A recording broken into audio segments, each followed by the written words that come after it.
We are back, ladies and gentlemen. Welcome back to the Conquer Studio, the podcast edition. Today, I am joined by my fifth period class. Make some noise, everybody. All right, I'm messing with you guys. All right, everyone.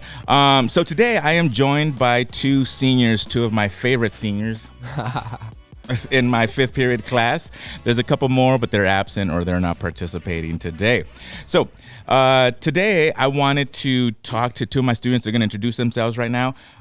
So let me start off with, gentlemen, what is your name? What is your grade? Hi, my name is Isaiah Molina, and I am a senior. My name's Violet Hayron, and I am also a senior. Good. So thank you guys for joining me. I really appreciate this. Today I wanted to talk about our recap from last Friday. What an adventure we had, right? Yep. So we were fortunate enough to go to the Imagine Fest at Mount SAC, which was a digital graphics open house where their goal was to recruit some of our seniors, recruit some of our students, and just spark their interest so that they get to attend. So let me start off with you, Violet. Why did you sign up to go to this event? I signed up because I want to go to Mount SAC next year. I mean, video production isn't something I'm necessarily going to go into, but I wanted to see the campus, and my brother's a part of that program, so it was really interesting to see where he goes to school. Oh, nice. I did not know that. We should have talked about this. He wasn't even there, huh? No. It would have been good to see him again.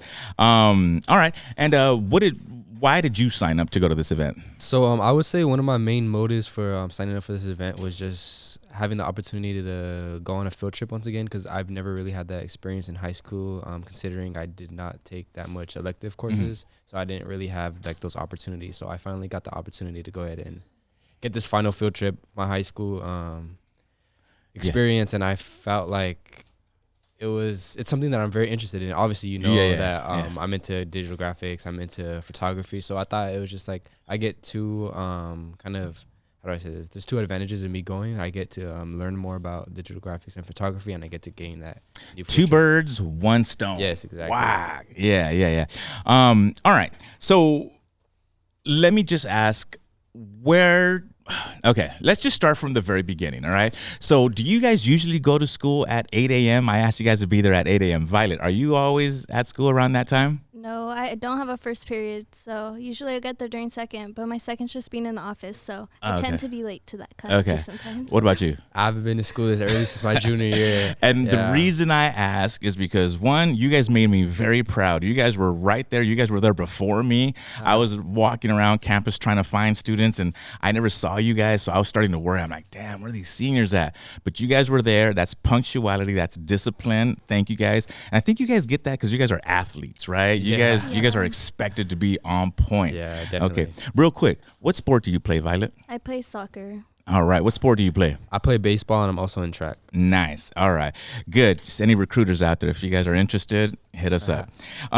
Okay, so you guys got there 8 a.m. We're there, and then we were supposed to be on the bus at 8:15, and guess what? That bus was late. We were out there for no reason. And school buses are always late. Always late. I don't know what happened, but they ended up picking us up around 8:30, 8:45.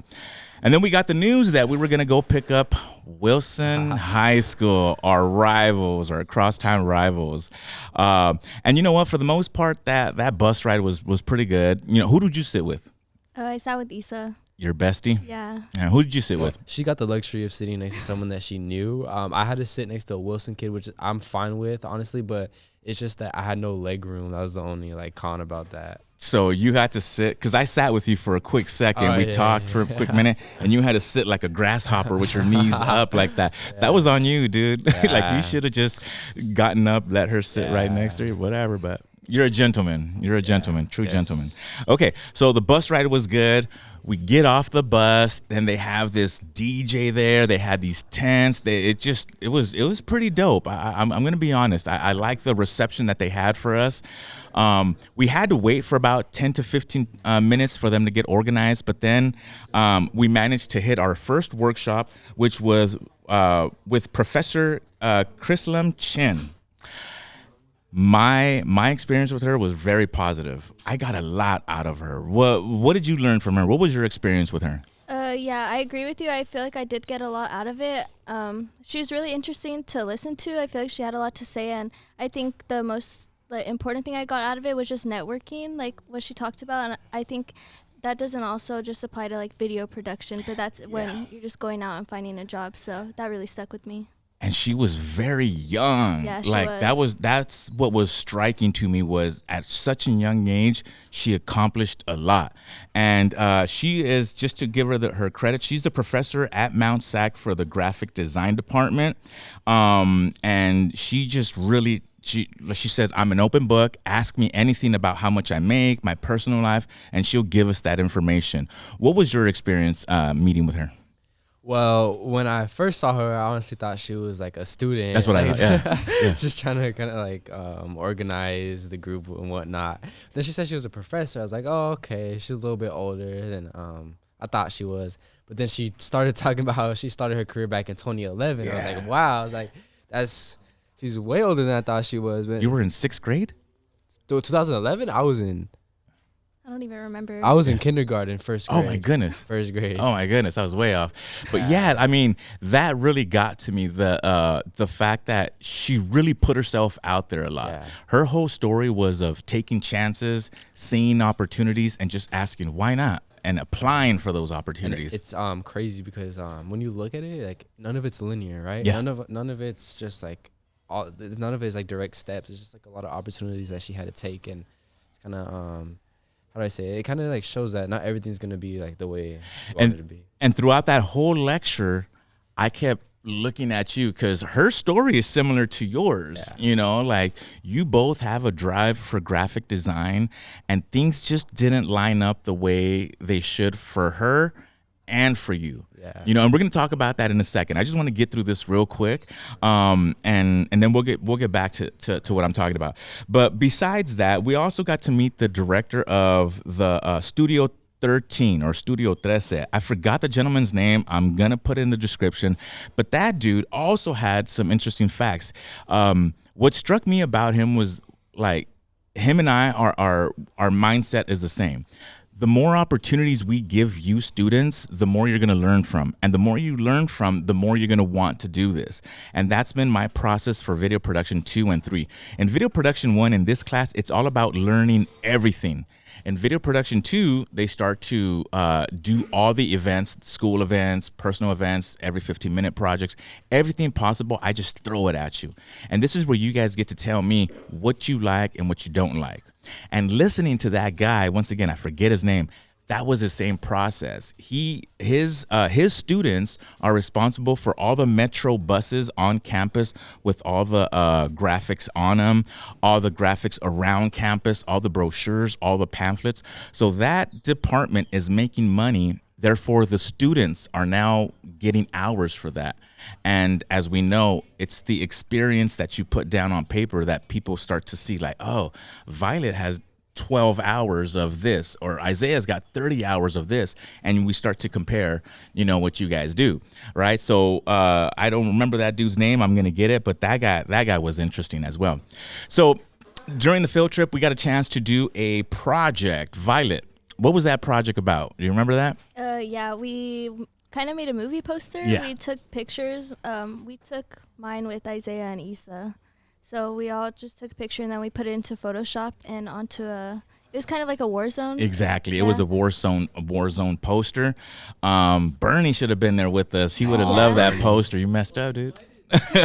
So we got to work on a poster. They took us into their studio. We took some pictures in front of a white screen, and then the students got an opportunity to remove the background and then just add layers of the movie posters. Did you finish yours? How did that go? Yes, I did happen to finish mine. It was relatively easy because obviously basically the technology is so good now. It kind of does everything for you. So yeah. And did you finish yours? Yeah, I finished. I was kind of struggling a little bit, but they had the 2 students that were in the Studio 13 there to help us. So I got it finished pretty easily. Good. And then after that, we spent some time, and we were a bit early, so that's when she just opened up. She presented her story to us all over again, gave us more details. What was interesting to me, and I'm gonna send it off to you guys in a second, was how she gave us the price, not the price, but the earnings for each graphic designer, the junior graphic design, the senior graphic design, the art director, and that I've never seen that on paper. So seeing that on screen was really important to me. Now I get to direct some of my students on where the real money is, right? So from her lecture, what was the most important things to you? What did you get out of that?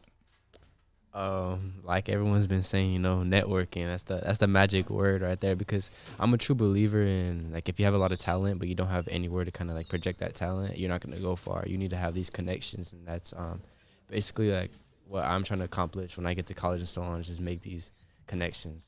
That network word, I kept trying to push that on you, because all the speakers that we went to, they hit on that. And she even said, I know somebody in that studio. So I emailed that person and I said, hey, what's up with that job? Next thing you know, she got that job, right? She said that a couple of times throughout her process. And that to me meant something, because you all are about to graduate. And that's where I want you guys in your next step, the next chapter in your life, networking. And what's the worst that could happen? If you ask me for a job and I say, no, that's the worst. Just ask. That's what I always tell my students. Just ask. Okay, so right after that, we went to our first lecture, which was Camino del Arte, and that was a Chicanos study where they just talked about how they got signed up. They also threw the networking word a lot, and they talked about what it's like to be a Chicano digital graphic artist. How did you do in that panel? I feel like, honestly, I was a little bit tired by that point. We kind of had woken up early, but I still got a lot out of it. They talked about how they faced like discrimination in the field and stuff, and how they have pushed past it. So I think hearing that was really interesting, because with whatever job you have, or even just walking down the street, you're going to face discrimination from people sometimes. So it was interesting to hear how they handled it. Yeah. What about you? What'd you get out of that Chicano one? Well, like, we kind of came towards the end, so it took me a while to kind of put two and two together to kind of like see what they're talking about. But it's very interesting, because obviously, like, I'm Latino too, but I don't face these same type of challenges. I would like to say that I'm pretty like privileged, I guess. I have the money to be able to like pursue an education and whatnot. So these it just shows like there's two sides of everything, and looking at the other side really opens up something that it opens up your mind, something you've never really like kind of experienced. So then from there, we head outside and we have a lunch. What did you guys get? I got a turkey sandwich with barbecue chips. Turkey sandwich with the Cool Ranch Doritos.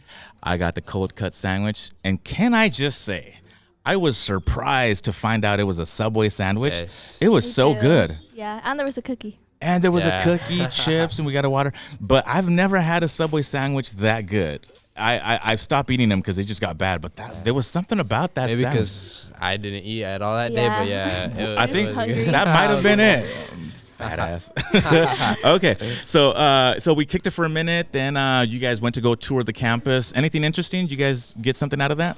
We didn't really walk around too much. We walked around the building and then went back inside and just sat. But honestly, the campus is really big and it's beautiful. I had never been there before, so just being able to see it was really exciting. Good. And this is my second college campus I've been to. I've been to one other Cal State San Marcos, and I've been to this one right here. And I see some similarities just because Mount Sac has, I am assuming they have a lot of funding and money put into that school, because it doesn't look like no community college. There was a lot of construction going on too, some new buildings.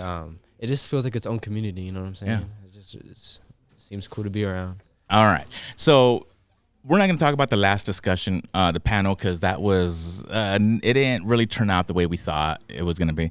And we're not going to talk about the bus ride home. That was a disaster. There was a lockdown somewhere, so we got caught up in that lockdown. But let's get to the point where, tell me, you wanted to go because you wanted to see what Mount Sac was like and what the digital graphics. Did you get any answers from that? Did you find out what you were looking for on this field trip? I mean, I wasn't going into it like, oh, I'm gonna fall in love with digital graphics, but I've loved the campus a lot. Like, it was really interesting to go there and see, because I haven't visited any colleges before, and I don't plan on moving away from home. Okay. So yeah, I got like a lot out of it just from going and visiting it. Good. That's what I wanted to make sure that you guys got something out of that field trip. Maybe it wasn't the digital graphics, but you got something out of it. What'd you get out of this? I was able to kind of just see like the process of like pursuing a job in that category, video production, digital graphics. So I thought that was very interesting. But I feel like some aspects of it I was already like aware of, but there's just like some minor things that really, really helped me, I guess. I was really drawn when she said, work on your hobbies. If you find a hobby and you can make money off of that hobby, then you're on the right path. And that's when I even shouted, Isaiah. Yeah. I shouted your name out because I knew that's where you're at right now. And that's what I referenced earlier. As you and I, we kind of started talking because as a student, you kind of fell in love with digital graphics outside of the classroom. And I saw the drive in you, the drive. And then tell us a little bit more about where we could see your pictures, where we could find some of your information, some of your stuff. Okay, so I obviously utilize social media a lot. So Zays_Flicks on Instagram is ZAYS_Flicks, FLICKS. And on there, I post some of my photography work, my digital graphic art, and I'm starting to make a business out of it and get some money out of it. And that was the drive I was talking about. You said, Mr. Garcia, can I just get that pass? Just get on the football field. And I had just met you, so I was like kind of skeptical. I'm like, what is this kid up to? I'm like, I don't know. And I'm like, okay, well, all right, here you go. So I got you the pass, and the following Monday, you came back into class really energized, like Mr. Garcia, check this out. And you started showing me all your work. So I'm like, ooh, I think we got something here. Yeah. And then so from football, you went to what other sport? Basketball. And so are you interested in sports right now, or are you doing other stuff? Well, I actually got the opportunity to be a photographer at a wedding. Nice. And I have another job coming up in the summer for a birthday party. Whoa. Yeah. All right. So what are you doing to get these jobs? What is it? Word of mouth? Are networking? Hey, that's the word I wanted. There you go. Network. Why not? Just ask. Yeah. Like, hey, do you need some work done? Or just let people know about me type of conversation, you know? That's what it is, man. That's what it is. So what's in store? What's in the future for you? Well, the goal is to be on that bus with the Cal State University Fullerton baseball team. Okay. Be permanent photographer for them. Okay. Not baseball, basketball. Trying to be traveling with them and basically be a part of that team, but not as an athlete, but as a photographer, and get money off of that. I'll take it. What's in the future for you? Going to Mount Sac, getting my general ed done, just working a ton during the summer, in and out grind. All right. Soccer? Honestly, I don't know, because if I were to play soccer at Mount Sac, I'd have to go to school during the summer. Okay. So I kind of want to just work and make my money. All right. Well, thank you guys for participating in this podcast. I like to document stuff so I don't forget it. Now that it's here, it'll be there forever. I really appreciate you guys. There's 2 other seniors that are missing. Shout out to Jacob. Shout out to Issa. Yeah, Issa. They're usually the Fab 4 that are always together, and they're not able to be with us today, but they're here in spirit. Maybe we'll get a chance to interview Jacob later on for the baseball project. But thank you guys very much. Keep the hustle going. Keep the network going. What's the worst that could happen? People say no. That's it. There's been worse out there. You guys are on your grades. You guys always give me the best work possible. I'm very proud of you guys, and just keep that grind going. Do not stop. You graduate, but the grind doesn't stop, right? And like Isaiah said, that keyword, networking. All right. Thank you guys very much. I appreciate you guys visiting the podcast studio. Period 5. You guys have been awesome. Thank you guys very much today. Give yourselves a round of applause. And that's it for us. Ladies and gentlemen, thank you guys very much. This is the Conquer Studio Rundown, and we are out.